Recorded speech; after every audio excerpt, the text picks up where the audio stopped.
Москва түбіндегі шайқаста генерал-майор Иван Васильевич Панфилов басқарған даңқты 316-шы атқыштар дивизиясы шешуші рөл атқарды.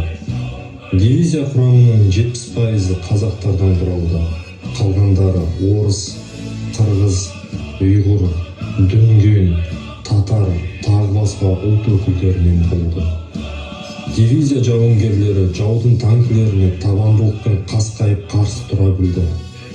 Мәскеу үшін шайқаста батыр атағын 1990 жылғы алған аға лейтенант Бауыржан Момышұлы басқарған батальон табандылықпен асқан ерліктің үлгісін көрсетті.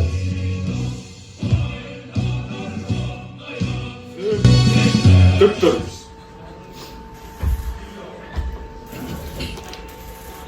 Жігіттер, қазақ болғалы талай қамаудан өткен, талай шабуыл, жортуларды бастан кешірген. Ел басына күн туғанда қалың қауымды бастайтын ерің болмаса, ел не болмақ? Жігіттер, ісімізге адал болайық. Біріміз опасыздық танытсақ, осалдық танытқанбыз. Біріміз қорқақтық жасасақ, қалғанында абыройымыз жоқ. Өлсек те, ел намысы дегенді ұмытпайық, жігіттер. Дұрыс айтасыз. Міндетте кім екенімізді, бұл жерге не үшін келгенімізді бәрін анық. Халқымызға, ел жұртымызға, қазақ деген атымызға қара таңба салдырмайық. Айтқаныңыз айбарлы батырдың сөзі. Ерді намыс қоянды қамыс өлтірді деген қазақтың дана сөзі есімізден шықпасын. Ел намысы, ер намысы деп дұрыс айттыңыз. Біз еркіндегі адамдармыз, қауіп етпеңіз. Бастаңыз майданға, біз ердік. Алға, жігіттер! Отан, жер үшін. Ел үшін, алға!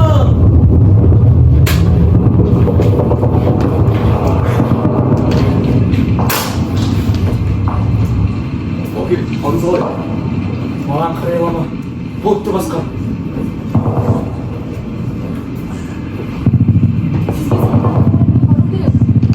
Жоқ, мен бармайым, мен өлмеймін. Отан үшін отқа түссем күймеймін. Бар, жауынгерлерге жәрдем бер.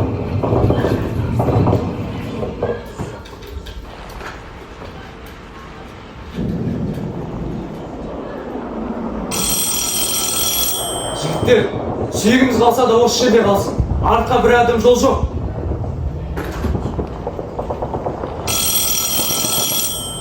Жолдасқан ба, өзімен 7 адам қалып, не бұйырасыз?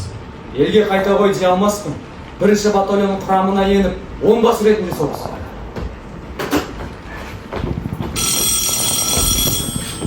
Жалғыз өзім қалып, не бұйырасыз? Жалғыз өзің қалсаң, бірінші батальон командирі Мұхамедқұлдың қарамағында жай қатардан сарбаз ретінде соғыс. Ойпырмай, үлкен басында кішілік мен не жазып едім? Капитан едім, кішілік знатын қармаға жұмсадым да. Батальон құрылып, оның жалғыз командирі тірі қалады дегенде мен сенбеймін. Қарамағындаларға ие болмасаң, өз обалың өзіңе.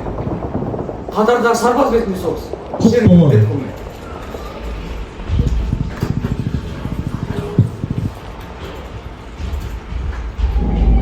Мұхамедқұл, қалайсыңдар? Қай бағытқа оқ жаудырайын? Солға таман. Тау ортасына түсті.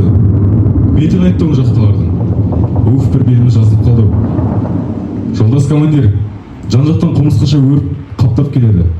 Оларға дәрмен тұратын күш те қалмады. Тіптен болар емес. Кімдер болар емес? Дұшпан ба, әлде әлсіздер ме? Әрине, еміз бізден көп болмаса, шабуыл жасармас па еді? Төртеу түгел болса төбеден келеді деген. Қасындағы қорқақтардың ықпалына еріп, сенің де көзің алақандай болыпты. Ей Мұхамедқұл, қазақтың қоянды қамыс, ердің намыс өлтіреді деген сөзін естіп пе едің? Иә, білем. Білсең, менің бұйрығым осы.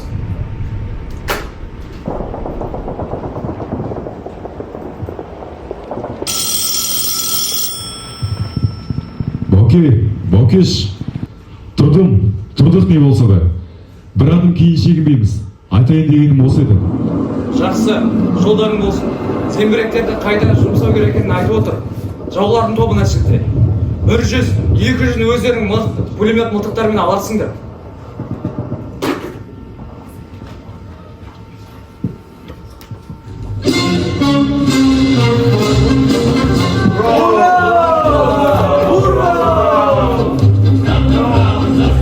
Міне жарадыңдар. Ай, жарайсыңдар. Қырандарым мен.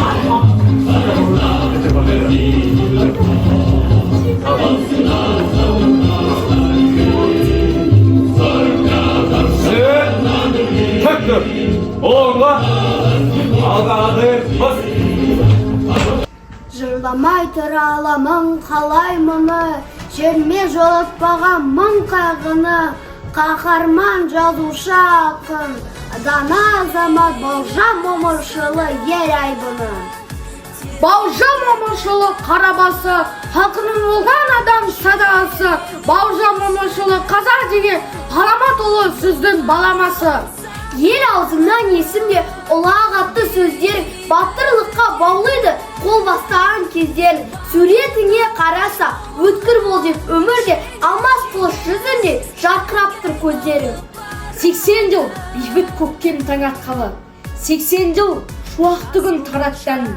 Есімде содан бері 80 рет ашылды жеңіс күннің парақтары. Талай қыз содан бері қайт оралды. Соғыста өлгендер тек оралмады. Тек ұрпақ ұлдар жайлы айтады әнді. 80 жыл үзілмейді құстар әлі, кеттенді сын соғыстан қыспағаны.